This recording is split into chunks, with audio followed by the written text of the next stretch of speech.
एक भिखारी जो कि लोगों से मदद मांग रहा होता है, वो किसी से पैसे मांग रहा होता है तो किसी से खाने के लिए खाना मांग रहा होता है। तो लोगों के पास जब वो मदद के लिए जाता है तो लोग उसे देखते हैं और उससे कहते हैं कि तुम्हारी उम्र मात्र 20-22 साल है और तुम 20-22 साल की उम्र में भीख मांग रहे हो। तुम इतने हट्टे कट्टे आदमी, कहीं जाके काम करो, काम करके पैसे कमाओ, पैसे कमा के खाओ। तो लोग क्या है, उसे नसीहत दे रहे होते हैं। तो वो भिखारी क्या करता है, वहाँ से आगे चले जाता है और आगे जाके लोगों से मदद मांगता है। तो उसे वहाँ पे बैठा हुआ एक लड़का देख रहा होता है। तो वो भिखारी उस लड़के के पास भी जाता है। तो भिखारी से पूछता है कि बताओ तुम्हें क्या खाना है।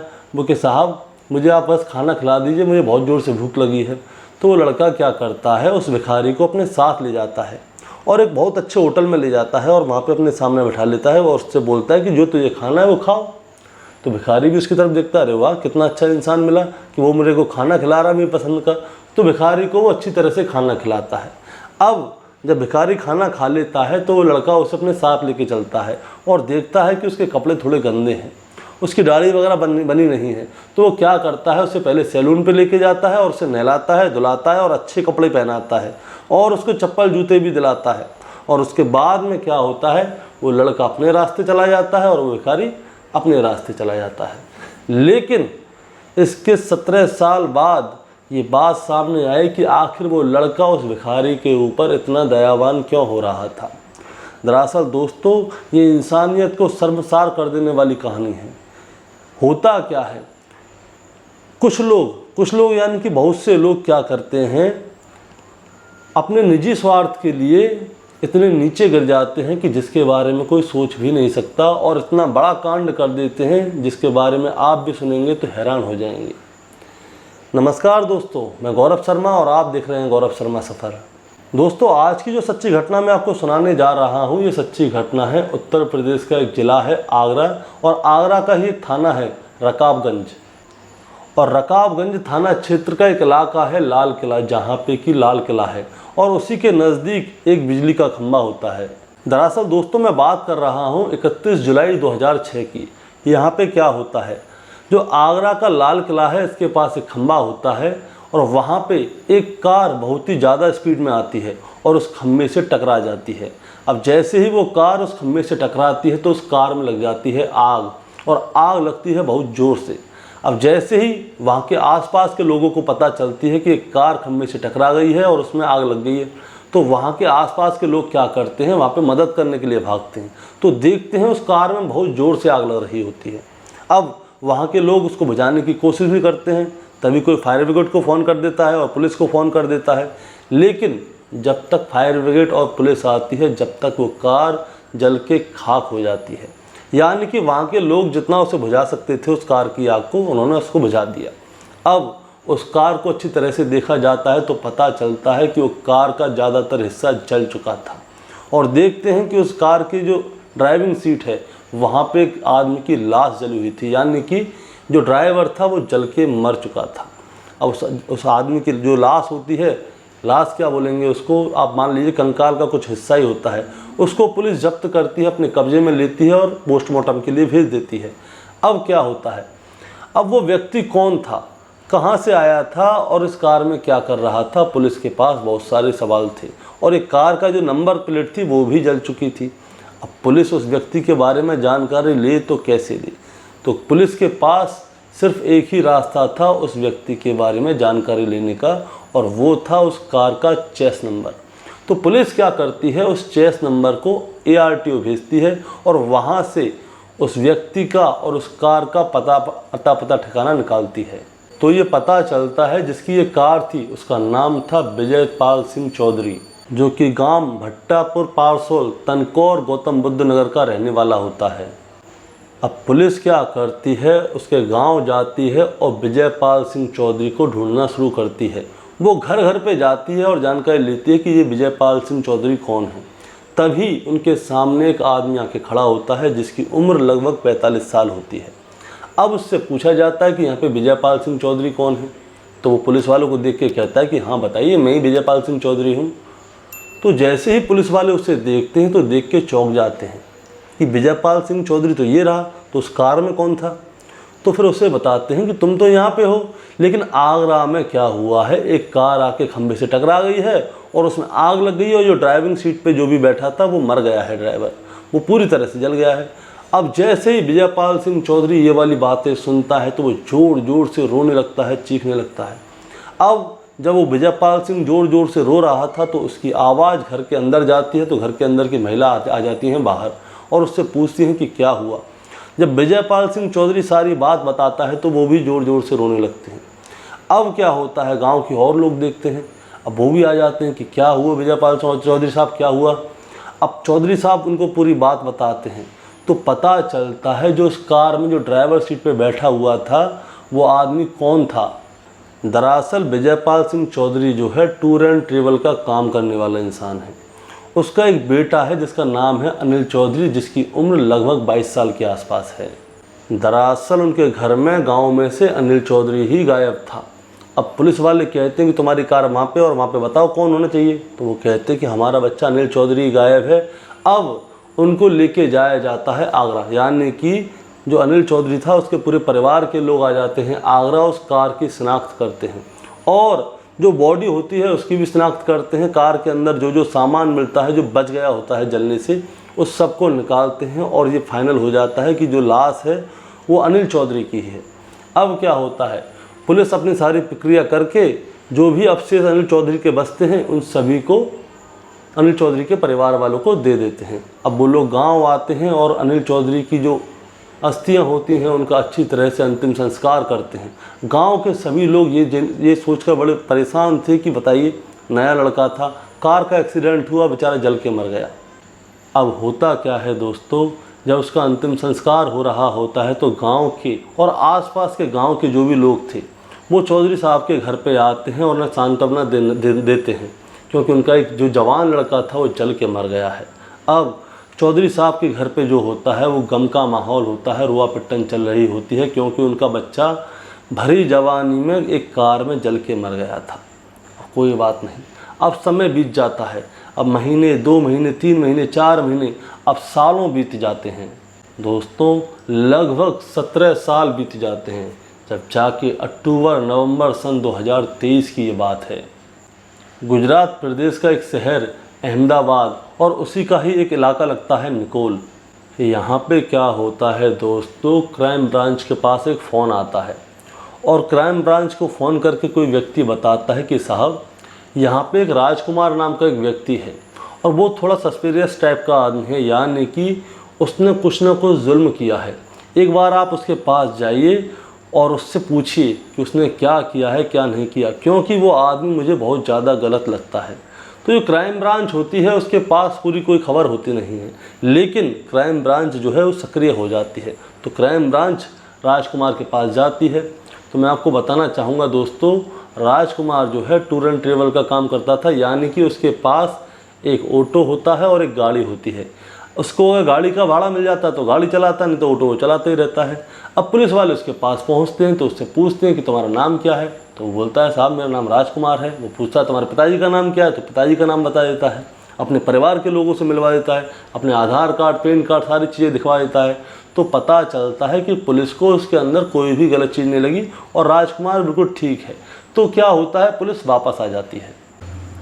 अब क्या होता है, पुलिस के पास दोबारा से फ़ोन आता है और पुलिस से वो व्यक्ति कहता है कि साहब आप ज़रा ये जिससे जानकारी लीजिए कि आज से 17 साल पहले लाल किले के पास में कार टकराई थी और उसमें आग लग गई थी।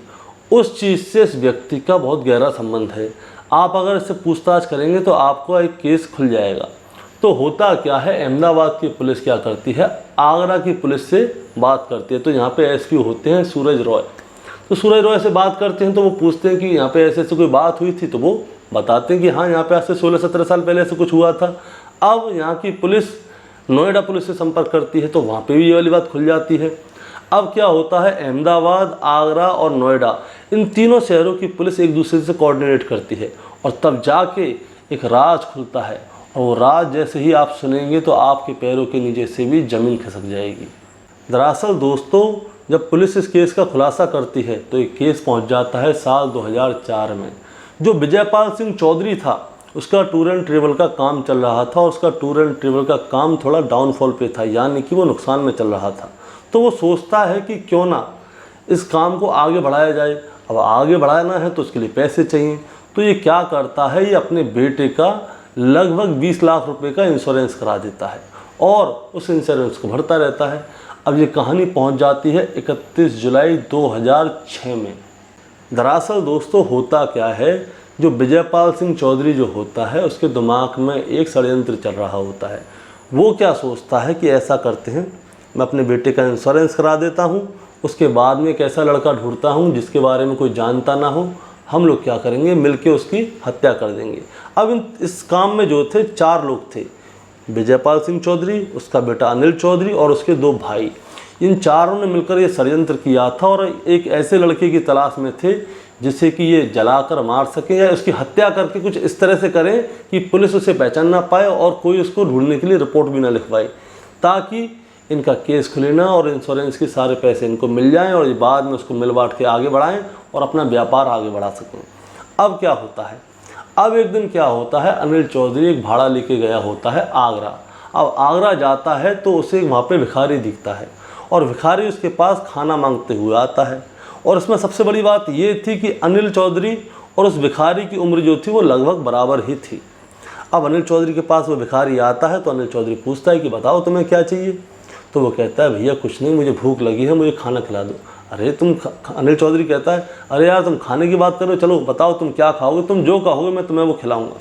अब क्या होता है, अनिल चौधरी उसको खाना पीना खिलाता है, उसके कपड़े देखता है तो कपड़े तो यार तुम्हारे ख़राब है, तो अपने कपड़े उतार कर उसे दे देता है, अपना पर्स दे देता है, जो भी उसने गले में आईडी वाईडी पहनी हुई थी सब कुछ उसे को दे देता है कि तुम इसे रख लो। अब क्या होता है, अब जो भिखारी होता है वो कहता है यार भैया आप तो बहुत ज़्यादा दयावान हैं, आप तो भगवान के दूसरे रूप हैं जो आपने मेरी इतनी मदद की। तो अनिल चौधरी कहता है कि अरे ऐसी कोई बात नहीं है, भगवान की कृपा है, भगवान दे रहा है तो मैं भी दे रहा हूँ, मैं तो लोगों की मदद करता रहता हूँ। अब क्या होता है, दोपहर हो जाती है तो वो क्या करता है, उस भिखारी को लेके एक रेस्टोरेंट में ले जाता है खाना खिलाने के लिए। अब उसे रेस्टोरेंट में ले जाता है तो उसके पास एक बेहोश करने की दवा होती है। अब बेहोश करने की दवा होती है तो वो क्या करता है, उसके खाने में उस बेहोश करने की दवा को डाल देता है, कोई दिक्कत नहीं। अब भिखारी क्या करता है, उस खाने को खाना शुरू कर देता है। अब खाने को शुरू कर देता है तो उस भिखारी को थोड़े थोड़े चक्कर आते हैं, तो वो कहता है भैया मेरी तबीयत सी ख़राब हो रही है। तो अनिल चौधरी कहता है कोई बात नहीं, मैं तुम्हें डॉक्टर के पास लेके चलता हूँ। अनिल चौधरी उसको गाड़ी में बिठाता है, तब तक जो भिखारी होता है वो हो जाता है बेहोश। अब अनिल चौधरी समय गुजरने का इंतज़ार करता है कि कब रात हो और मैं क्या करूं। तो वो क्या करता है, कैन में पेट्रोल लेके आता है और उस भिखारी को लेके कार में लेके जाता है और खम्भे से जाके टकरा देता है। कार खम्भे में जैसे ही टकराती है तो अनिल चौधरी कार से बाहर निकलता है और ड्राइवर की सीट पर बिठा देता है उस भिखारी को, और उस भिखारी के ऊपर पेट्रोल छिड़कता है, अच्छी तरह पूरी कार पर पेट्रोल छिड़कता है और उसमें लगा देता है आग। अब जैसे ही भिखारी वाली कार में आग लगती है तो वहाँ के आसपास के लोग भागे भागे आते हैं कि अरे बचाओ बचाओ भाई, कौन है क्या है। लेकिन अनिल चौधरी चुपचाप एक जगह कोने में खड़े होकर देख रहा होता है कि वो भिखारी मर जाए जल के। अब जो वहाँ के आसपास के लोग थे जो थोड़ी दूर से आते हैं तो पानी की व्यवस्था अच्छी तरह से हो नहीं पाती, तो फायर ब्रिगेड को और पुलिस को फ़ोन करते हैं और जो पानी ला सकते थे उन्होंने लाए थे।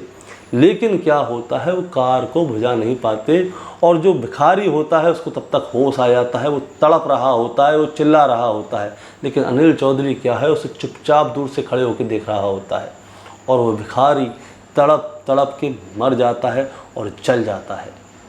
अब दोस्तों मौके पर पुलिस और फायर ब्रिगेड पहुंच जाती है, लेकिन जब तक वो कार जल के खाक हो जाती है। अब पुलिस क्या करती है, उस लाश को बाहर निकालती है, जब्त करती है, उसके बारे में जानकारी लेती है। जानकारी मिलती है कि वो विजयपाल सिंह चौधरी का बेटा है, नोएडा का रहने वाला है, तो उसको जो लाश के अवशेष होते हैं उनको दे देती है। अब क्या होता है दोस्तों, दरअसल पुलिस ने इस केस में अच्छी तरह से जांच पड़ताल नहीं की थी। वो उसको एक कार एक्सीडेंट का मामला समझकर ऐसे ही छोड़ देते हैं, क्योंकि कार एक्सीडेंट होते रहते हैं आए दिन। अब क्या होता है, जो विजयपाल सिंह चौधरी होता है उसकी लाश का अंतिम संस्कार करता है और बीमे की रकम आती है टोटल मिलाकर 80 लाख रुपये। अब 80 लाख रुपए विजयपाल सिंह चौधरी के पास आते हैं तो इसमें जो 4 हिस्से होते हैं वो सबको उतना उतना हिस्सा दे देता है और अपना व्यापार शुरू करता है। अब जो होता है अनिल चौधरी वो नोएडा को छोड़कर सीधा सूरत के अहमदाबाद पहुंच जाता है और अहमदाबाद जाकर उसने एक कार खरीदी और एक ऑटो खरीदा और वहीं पे जाके रहने लगता है। और वहाँ पे थोड़े समय बाद क्या होता है, उसको वहाँ पे एक लड़की मिलती है, उस लड़की से उसको प्रेम विवाह हो जाता है, यानी कि उस लड़की से शादी कर लेता है और अपनी जितनी भी आईडी होती है उन सबको अनिल चौधरी से हटाकर राजकुमार कर लेता है और अहमदाबाद में अच्छी तरह से रहने लगता है। लेकिन दोस्तों, कहा जाता है कि राज सिर्फ तब तक राज है जब तक कि वो आपके अंदर है। जैसे ही आप उस राज की बात को किसी को बताओगे तो वो राज राज नहीं रहेगा।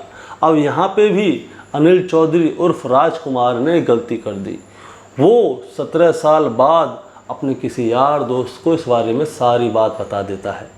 और उसने जैसे ही अपना राज खोला तभी उसका वो दोस्त जो भी होता है वो पुलिस को फ़ोन करता है और पुलिस को फ़ोन करता है तो तुरंत पुलिस सक्रिय होती है और सक्रिय होकर इस टोटल मामले की जांच पड़ताल करती है और आखिरकार इस राज को खोल देती है।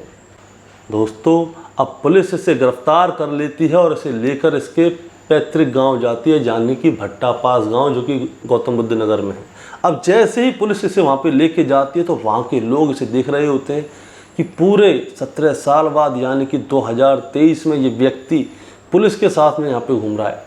दरअसल दोस्तों, बात ये थी कि गांव के ज़्यादातर लोग जो हैं उसकी अर्थी में शामिल हुए थे और उनके सामने ही उसका अंतिम संस्कार हुआ था। लेकिन आज ये अनिल चौधरी जो है उन सबके सामने ऐसे ही घूम रहा है गांव में पुलिस वालों के साथ। अब दोस्तों, जो गांव के लोग होते हैं उन लोगों को इस बात पर यकीन नहीं हो रहा था कि अनिल चौधरी जिंदा है। हालांकि जब गांव के लोगों को पता चलता है कि इन लोगों ने क्या कृत्य किया है तो गांव के लोगों को बहुत ज़्यादा बुरा लगता है। हालांकि इन लोगों ने पूरी कोशिश की कि इन लोगों को गिरफ्तार ना किया जाए, लेकिन जून 2024 में इन लोगों को जब गिरफ्तार किया गया, ये मामला खुलासा हुआ, तब इन सब के बारे में पूरी जानकारी मिली और ये मामला पूरा हाईलाइट हुआ। अब आपको उस भिखारी के बारे में बताना चाहूँगा। उस भिखारी के बारे में आज तक किसी को ये नहीं पता कि वो भिखारी कहाँ का रहने वाला था और कहाँ से आया था, उसका नाम क्या था। अब दोस्तों, एक बात और बताना चाहूँगा। दरअसल लोग क्या सोचते हैं कि उनके हाथों से कोई क्राइम हो जाता है और उन्होंने किसी ने देखा नहीं है तो वो बच जाएंगे। ऐसा नहीं है। आप कितना भी बचने की कोशिश कीजिए, लेकिन जो ऊपर वाला है ना वो सबको देखता है। और कहते हैं कि ऊपर वाले की लाठी में जो है आवाज़ नहीं होती, लेकिन जो पड़ती है ना बहुत ज़ोर से पड़ती है। चाहे थोड़ा समय लेगी लेकिन पड़ेगी ज़रूर। और यही इस अनिल चौधरी के साथ हुआ, जिसने कि उस भिखारी को जिंदा जला दिया। अब दोस्तों, आप लोगों का क्या कहना है इस कहानी के बारे में, आप ज़रा हमें कमेंट में बताइएगा। अगर चैनल पे नए हैं तो चैनल को सब्सक्राइब करके जाइएगा, क्योंकि रोज़ाना शाम को 8 बजे हम आपके लिए एक ऐसी ही कहानी लेकर आते हैं जिससे कि सुनकर आप अपने जीने के तरीके को बदल सकें। नमस्कार।